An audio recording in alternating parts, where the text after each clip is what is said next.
We are talking about rejection on the Savage Nation as building character.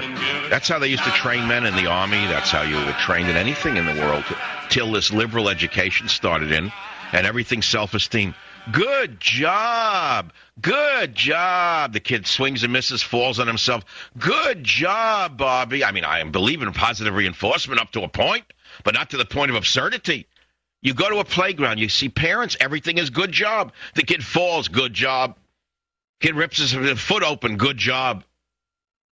It's unbelievable to me. Idiots, a generation of idiots. How can they accomplish anything if everything's a good job?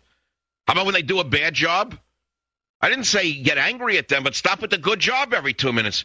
See, it's the Spock thing of positive reinforcement. I remember in the 60s, positive reinforcement, raise your children with it. And what do you wind up with? A kid who doesn't even understand when he does anything wrong. So that's why I asked you, how did you get where you are today? Whatever you're doing, you had to struggle for it. The government didn't give it to you. The sale begins when the customer says, no, I learned that when I was young. Now, I'm not going to go on and on about this all day. We could talk about, Iran. It's a big story where Obama says, people being shot in the streets, Obama says it's not productive to be seen meddling. See, leadership means meddling. Leadership requires thought. Leadership requires a speech that encourages the opposition while not provoking a militant reaction that's even worse. That's leadership. That's skill. Obama doesn't have the skill to inject himself into the Iran situation. What do you mean not productive to be seen meddling? I never heard of anything like this. We've gone from the light of the world into something else, the whoopee cushion of the world. That's all. We've gone from being seen as the light unto the world, democracy, to the whoopee cushion of the world with this guy in the White House. Ed, Fort Lauderdale, welcome to the Savage Nation. Hey, Dr. Savage. When I first graduated high school, I didn't go to college, and I told my father he owned a small construction company, and he was making pretty good money. I told him I wanted to do what he did. I wanted to be the boss. He told me, no, you have to come out and work as a laborer. So I told him, no, I want to get a fancy truck and ride around like you and be the boss. He started laughing at me, and he told me, get out of here. And I actually went to work for one of his friends on a crew that put in sidewalks every day. And I was one of those guys that I dug ditches, I laid pipes, and when I actually got good enough and knew what I was doing, then I went to work for my father when I actually became part of the competition. And now I'm curious. How many years did you work for the competition? About 5 or 6 years. That's very interesting because I read a story about 10 years ago that family businesses should not take their children into the business until they have worked for a competitor for 3 to 5 years. When I started, I was a laborer. We put in sewer pipes and water pipes, in big ditches. And when I started, I was the dummy who used to go and get all the pipes and bring them to the skilled people that knew how to install the pipes. After my first year and a half there, I had such, I just caught right on to this kind of stuff. I was mechanically inclined.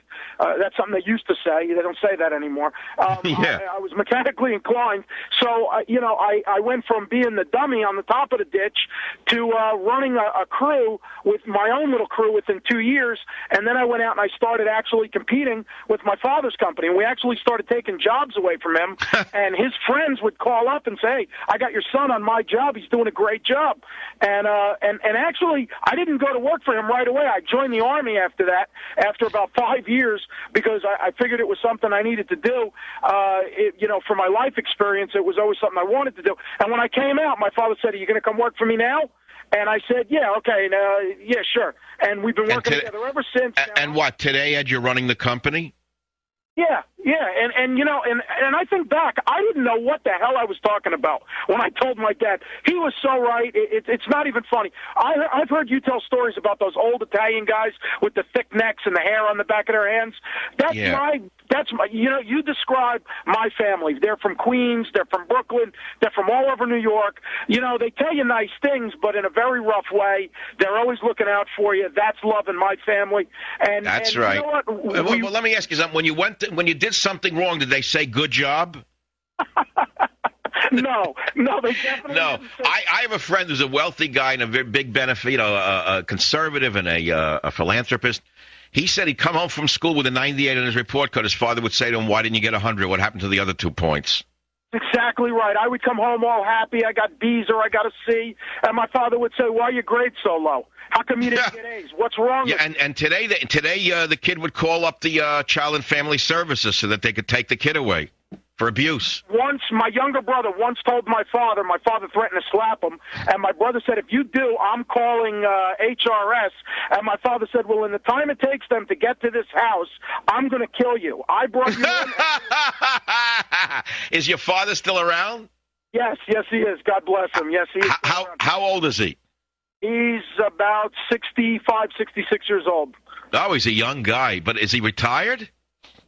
He still works because he doesn't he doesn't really have hobbies. I mean, he works. He likes to go out. He meets with the. It's interesting. That's very interesting. I have no hobbies either, really, other than the boating or whatever. The reason I have no hobbies is I couldn't have time to develop them. Yeah, I mean, my father says, hobbies, that's for rich people. He says, I was always busy working, trying to make money. And, now we're doing okay and everything's all right. But, Dr. Savage, I'd just like to say something about President Obama saying not to meddle. Remember when John F. Kennedy told people we'll go anywhere, do anything to support freedom and democracy, and Ronald Reagan told the people of Poland, stand up and you'll have a friend in America?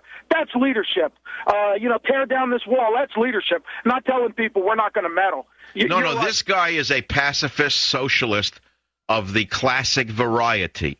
He's following in the footsteps of Neville Chamberlain, who acquiesced to Hitler's aggression. And we know what followed as a result of acquiescing to the dictator called Hitler. I am terrified every day I wake up. I'm afraid to turn the computer on to see what these monsters are going to do next. They know that they're no longer having to worry about the United States of America. And I'm afraid that they're going to take a shot at us very soon. Well, weakness breeds contempt in this world with all of these thugs and these dictators. Just today, it was amazing. I was actually eating lunch with my father in a restaurant. They had the news on, and I saw that our president met with the leader of South Korea and reaffirmed that we're actually still their allies. That's amazing. Meanwhile, he wants to meet with Hugo Chavez. What does he mean by that? He's still our ally. But what does that mean? He's still our ally. What did he say to him? I saw the speech. He's still our ally, but what is he doing about North Korea threatening to nuke them? Nothing. Wait, play clip 11. Hey, Ed, hold on. That's a great call. Play clip 11. I know what he's talking about. The Republic of Korea is one of America's closest allies. Our friendship has been forged through a history of shared sacrifice, and it is anchored in our shared democratic values. All right, fine. Oh, yeah, we understand all the highfalutin college talk, but you're no longer a professor, Mr. Obama. So let's see when it gets tough now. Let's hear clip 14. There is another path available to North Korea. See? A path that leads to peace. Hold it. Stop right here. See the positive reinforcement? These people are trying to use Dr. Spock's methodology with North Korea, with Iran, with China, and with Russia. Give them the positive, and they'll follow you. No, my friends, these are not children in a little red schoolyard house. These are dictators who are laughing at you. Play clip 14. Listen to this. There is another path available to North Korea, a path that leads to peace and economic opportunity for the people of North Korea, including full integration into the community of nations. Oh, please. That destination can only be reached through peaceful negotiations that achieve... Okay, fine. That's all well and good. But what do you think the dictator of North Korea thinks when he hears this kind of college talk? He spits at it, and he'll go ahead and do what he wants, just like Ahmadinejad has been doing. Just as any dictator does. They do it because they can do it, and they do it because they can get away with it. Yeah, I believe in the carrot, but where's the stick? The stick should have been, all right, here's the positive.